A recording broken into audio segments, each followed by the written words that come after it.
Pwede ka bang tumayo dito para ituro sa mga miyembro ng committee ito kung sino yung tinutukoy mo na amo mo na nanakit kay Manang LB? Pwede kang tumayo. The committee would like to acknowledge the arrival and presence of Senator De La Rosa, also an esteemed member of this committee. Sa kwartong ito, pwede mo bang ituro kung sino yung amo mo? Dalawa o isa na nanakit kay Manang LB? Pwede kang tumingin sa kaliwa, sa kanan, kung naririto. Nagbamata mo? Pwede ka lumapit. Halika, lumapit ka na lang.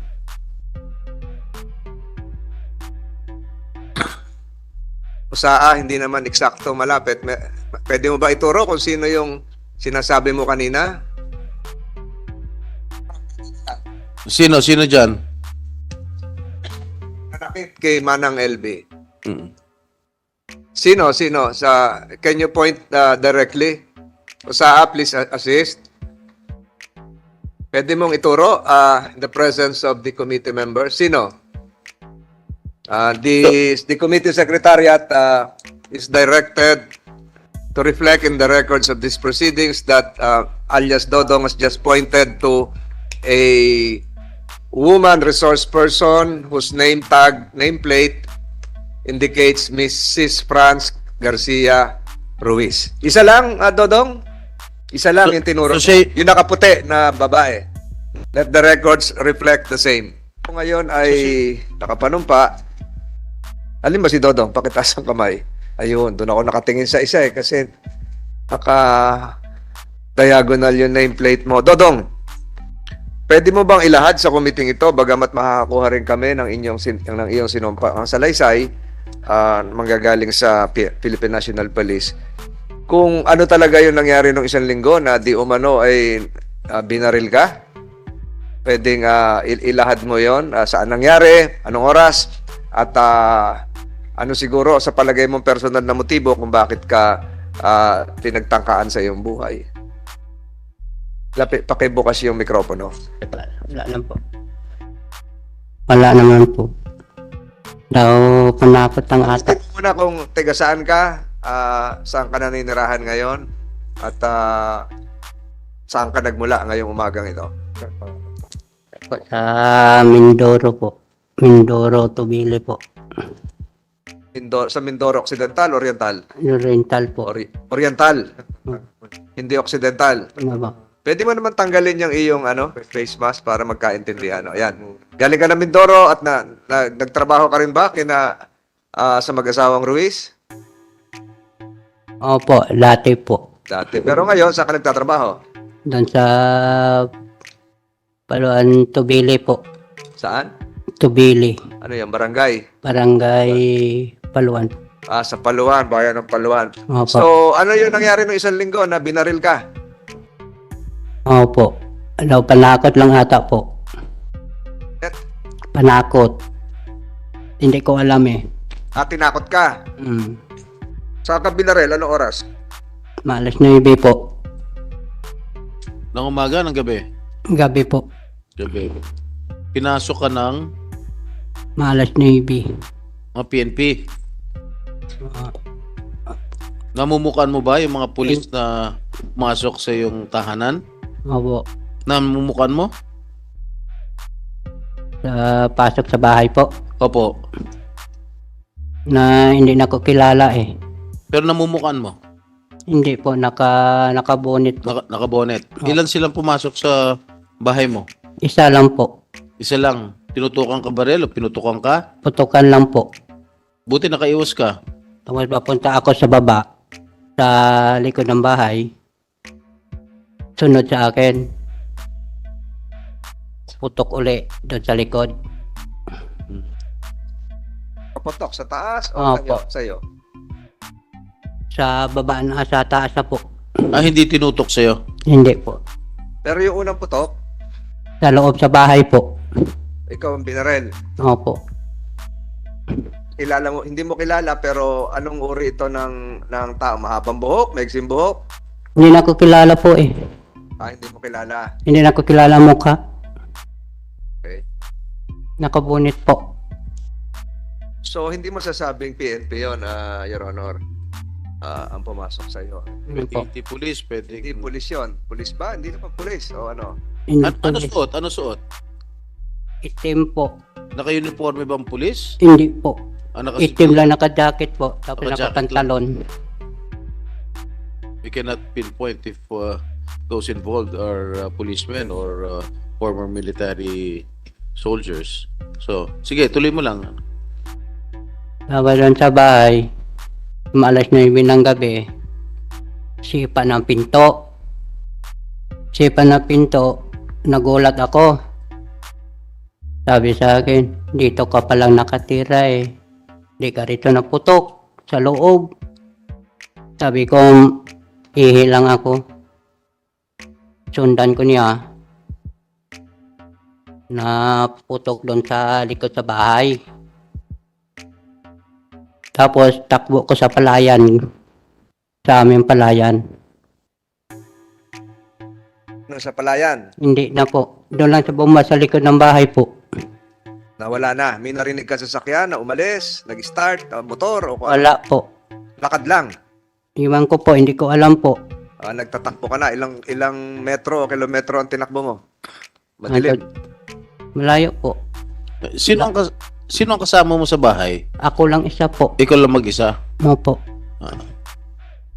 Ang bahay yun ng bantay doon sa palayan. Opo, sa mga hayop po. Ang ba amo mo? Si Reyna po. So, iba yung bahay naman ng amo mo. O, iba. May bahay sila doon sa bukid. Anong distansya naman nun? Bahay din. Hindi, anong distansya doon sa tinutulugan mo kung saan ka pinaputukan? Doon sa loob po. Mga ilang metro ang layo. Narinig kaya nila yung putok? Na malayo lang ang mga bahay po. Ang lapit sa bahay namin po. Malalayo, walang kapitbahay. Wala po. So, ngayon, for the record, gagaya ng sinabi ni Senator Estrada, walang katiyakan kung ano yung bumaril sa iyo. Kung ito ba ay pulis, barangay tanod, o may mga kagalit ka ba doon? Wala po. Mr. Chair, bago nangyari itong pamamaril, no? Meron ka bang alam na banta sa iyong buhay? Wala po. Wala kang kaaway? Meron bang umaaligid sa iyong bahay bago nangyari itong pamamaril? Wala po. So yung mga pinagtatrabuhan, meron ka bang mga naging kaaway? Wala po. So sino sa tingin mo ang mastermind nito? Ang gumawa nitong, ang nagplano nitong pamamaril sa iyo? Hindi lang ko alam po eh. Ha? Wala ka alam kung wala kang idea kung sino ang nagplano? Wala man po. Bariling ka? Wala man na naman po eh. Wala ka talagang kaaway? Ah, Wala kang banta sa iyong buhay bago itong pamamaril? Panakot lang ata yun eh. Ano po? Panakot lang ata po. Panakot? Bakit? Bakit mo sinabing panakot? Na nabigla ako eh. Nabigla? Sabihin na bigla. Ako po. Bigla sa... Na nagulat ako eh. Bakit nga po? Ah, Wala ka ba naisip kung sino gumawa nitong pagplanong pagpatay sa iyo? wala po. Pero sigurado ka na talagang gusto kong patayin nung mamang nakabonet? O nananakot lang? Nanakot lang ata po eh. Siyempre, So walang intensyon na bariling ka, na patayin ka? po. Sa tingin mo walang intensyon na patayin ka? Po. Bakit sa tingin mo tinatakot ka lang? Ewan ko po, bago lang ako doon sa bukid eh. Sino nakakaalam na doon ka nakatira sa bukid? Ewan ko po, hindi na ko alam. Na gabi pala sila doon. Meron ka bang pinagsabihan na doon ako titira sa bukid? Opo. Meron ka bang pinagsabihan? Wala po. Meron ba nakakaalam sa mga kamag-anak mo, sa mga kaibigan mo, sa Wala. mga kapwa pinagtatrabuhan mo? Wala naman akong mag-anak Na- po eh. Ha? Wala na akong mag-anak. Wala kang kamag-anak. So, sa tingin mo talagang sa sarili mong opinion na talagang tinatakot ka lang, hindi talagang Hindi talaga yung papatayin ka. Opo. Hmm? Na may bala na kuan eh. Wala na napapunta sa bahay eh. Ano po? Hindi naman napapunta sa bahay. Hindi, Ellen? Hindi napapunta na sa bahay yung may tao sa bahay eh. Wala naman nakapasok, yung puro naman may bakod. Tuluyan mo, wala naman talaga nakapasok doon. Wala po. Nagulat ka lang, may nakapasok. Sabi mo, sinipa yung pinto, di napasok ka. Iwan ko po di nadadaan. Hindi ko alam lang. Di mo alam kung saan dumaan. Opo. Walang aso doon, walang nanonood ka raw ng TV, sabi. Opo. May kaso ka na ba dati sa kapulisan with the permission of Senator Estrada? Wala po. Wala kang kaso, wala kang hindi ka nakasuhan. Saan ka dati nakatira bago dyan sa amo mong yan? Primero po, nagtrabaho kami po eh sa Ilacapran. Sino ang Franz? From Lois. Franz Ruiz. Doon kami nagtrabaho po. Anong bayan yon? Apo. Anong bayan yung pinagtatrabahuhan mo dati kina Franz Ruiz? Sa Mamburao po. Mamburao. Tapos ito ngayon, kung saan ka pinaputukan, ay Paluan. Opo. Sa... Lumipat ka na ng bayan. Opo. So, nabanggit mo kanina, nagtrabaho ka kina Franz Ruiz. Ganun katagal ka nagtrabaho doon? Kuha lang ako rin po, isang taon lang ata ko doon po. Isang taon. So, nung nagtrabaho kina, yung mag-asawa na Ruiz, ang pinasukan mo, anong trabaho mo doon? Sa mga gulayan po. Gulayan. Opo. Ikaw ang naghahakot, nagtatanim mo, ano? Hindi po. Nagtatabas. Kami nagkuha na baba ng mga gulay sa Palengke. palengke po. Ayun. So, nagtrabaho ka. Nung nagtrabaho ka sa mag-asawang Ruiz sa Mamburao, may nakakilala ka bang LB Vergara? Opo.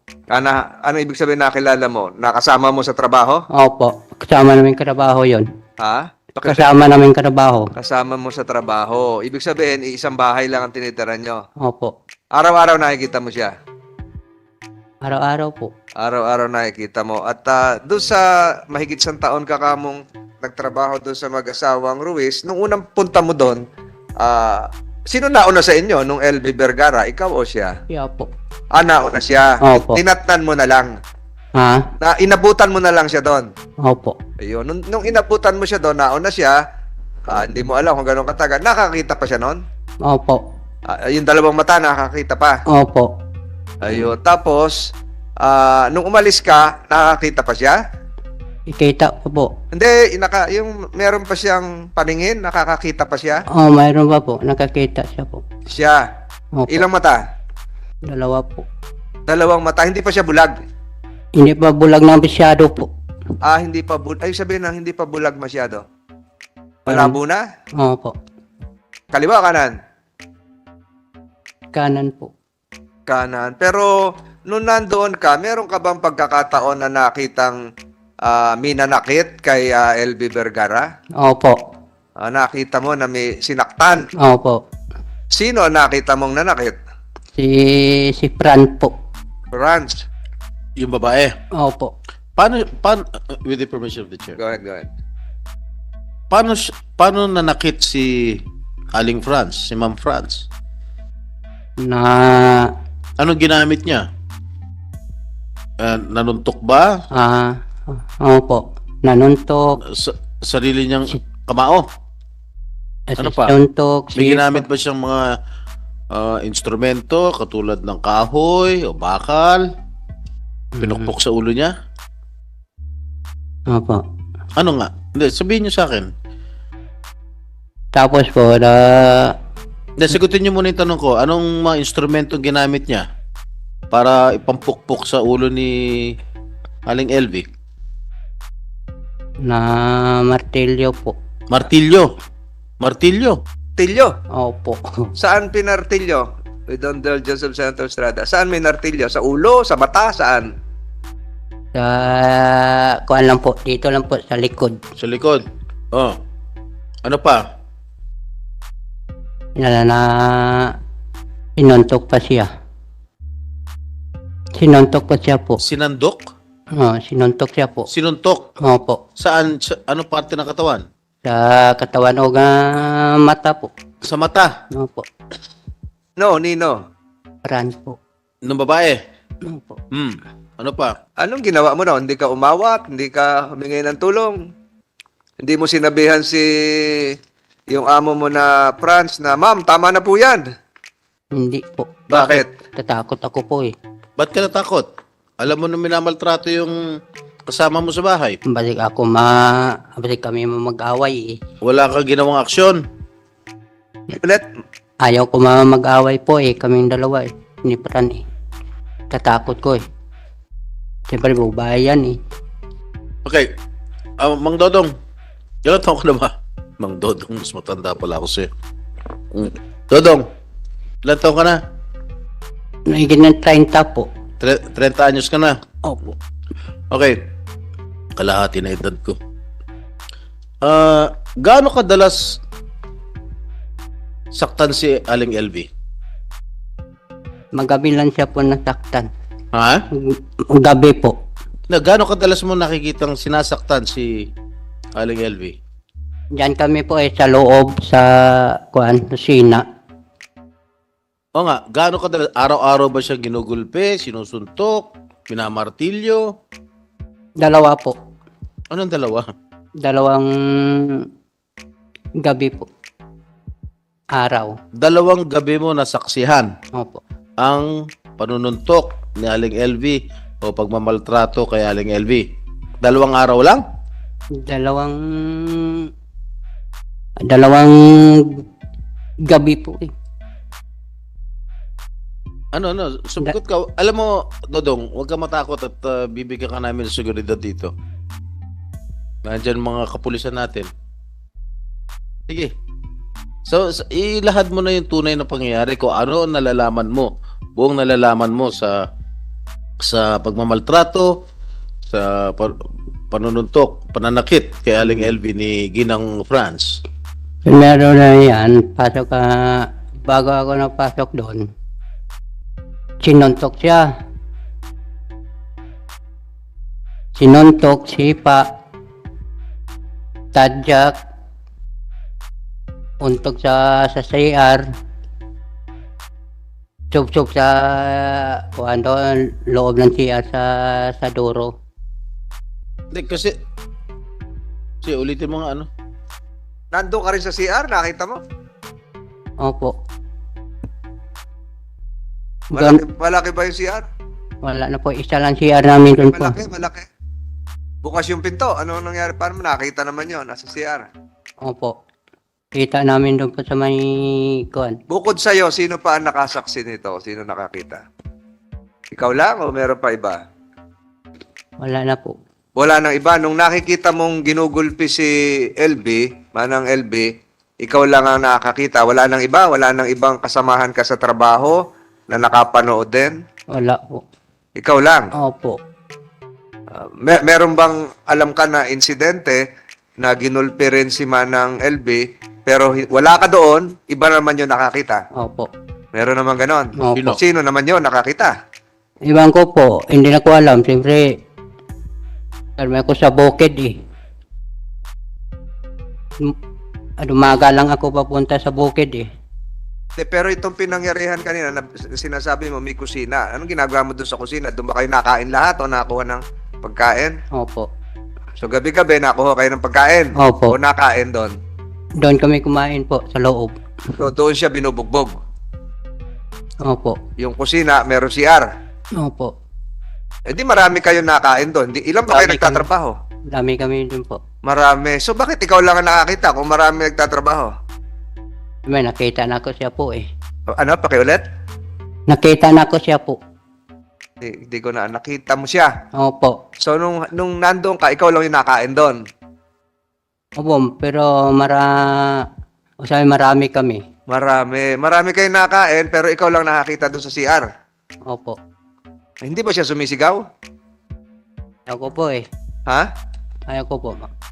Hindi sumisigaw si LB nung sinasaktan siya. Sabi niya, tama na te. Oh, hindi naririnig ng iba pang kumakain. Sige naman kakain po eh. Paano uli? Sige naman nila kumain eh. Sige lang. Naririnig nila. Narinig nila po. Iba. Pero ikaw nakita mo. Opo. Siguro mamaya pag dumating si Manang LB, si mag-asawang Ruiz ay ihilingin ng committee ito, ituro mo kung sino yung Ruiz spouses. I'd like to acknowledge the presence, arrival of Senator Rafi Tulfo, also a member of this committee. Morning, Your Honor. So ituloy mo. So nakikita mo, pag nakita mo yun, tuloy ka rin kain. Opo. Hindi kayo nag-usap ni LB na, LB, magpatingin tayo sa doktor, samahan kita. Gano'n, wala kayo Wala gano'n. po. Noong nabalitaan na si Manang LB ay nagtangkang tumakas at pumunta sa isang barangay hall, nalaman mo rin ba yon? Hindi po. Hindi mo alam na umalis siya. Opo. Hindi kayo nagkausap. Magkaibigan kayo ni LB? Ibigan lang na karabaho po. Hindi, sabi, magkakilala kayo doon kasi sabay kayong kumakain, sabay kayo doon sa nagkakarga din siya ng gulay? Hindi po. Hindi. Doon lang sa kusina mo nakikita. Opo. So, nung una mo nakita siya, medyo may bulag na yung kanang mata, yung kaliwang mata, yung kaliwang mata, alin, pakiulit. Yung isang mata nakakita pa, ganun ba? Kita pa po. Noong nagtagal, nung umalis ka na, parehong mata, wala na. Wala na po. Wala. Paano mo nalamang wala na? Wala na po. Magkano ang sweldo mo doon sa mag-asawang Ruiz? Pero mga pasok namin po, 5,000. Ilan? 5,000 po. 5,000. Tapos, ang dagdagan niya ay 1,000. So, 6,000 na. Opo. Tapos, nakasweldo ka naman. Hindi po. Amaran bali-bali namin na mga cellphone po. Hindi ko maintindihan. Panay ang bali mo sa cellphone? Opo. Paano ang bali sa cellphone? Bumili. Sa, Pinapautang ka naman. opo. Pero may listahan yon kung magkano na yun na bali mo. Cellphone lang po. So, pag tinuos mo lahat yon, pasok ba doon sa usapan yung sweldo? Yung 6,000, 5,000, yung nakuha mo? Wala po. Hindi ka humingi na, ma'am, batayin niyo ako pasweldohin. Wala po eh. Tinanong mo rin si Manang LB kung nasweldo siya? Hindi na ako sa tanong po. Hindi ka So, trabaho ka lang, trabaho ka lang. Trabaho lang. Bakit mo naisipang umalis doon sa pinapasukan mong mag-asawang Ruiz? Lakad lang ako po. Siyempre, wala ko trabaho lang ka, wala kay Saudi. Walang sahod. Sinaktan ka rin ba? Hindi po. Hindi ka. Pinagsabihan ka ba ng masama? Bawa sinabi ka, Dodong, masama, minura ka ba? Hindi po. So ano ang trato sa'yo? Maayos o hindi? Siya lang nagmamura po. Sino nagmumura? Si Fran po. Yung lalaki, yung asawa, anong pangalan? Si Jerry po. Minumura ka? Hindi po. Meron ba silang kasamang anak doon sa bahay? Opo. O minumura ka? Hindi po. So hindi ka sinaktan nun? Hindi po. Meron ka bang alam na ibang kasamahan nyo sa bahay na minumura din? Naririnig mo? Hindi po. Hindi, meron ka bang alam na ilan ba kayo nagtatrabaho doon? Marami kami po. Meron bang ibang nabalitaan ka na minamaltrato din, minumura, sinasaktan, bukod kay Manang LB? Iba lang ko po sa iba. Hindi ko alam po eh. Wala ka na, hindi kayo nagkukwentuhan, hindi kayo nag-uusap. Hindi po. Tahimik lang kayo doon. Mr. Chair. Senator Estrada. Thank you, Mr. Chair. Kasi binasa ko yung sinumpaang salaysay, no?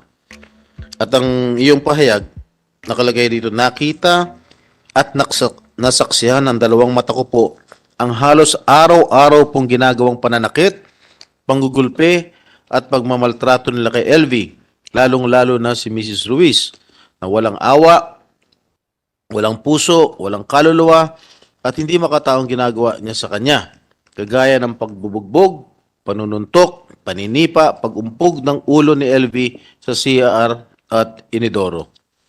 Kailan mo una nasaksiyan ng sinasabi mong pananakit, panggugulpit, pangmamaltrato kay Elvin ng pamilya? Ruiz, lalong-lalo na yung kanyang babaeng amo.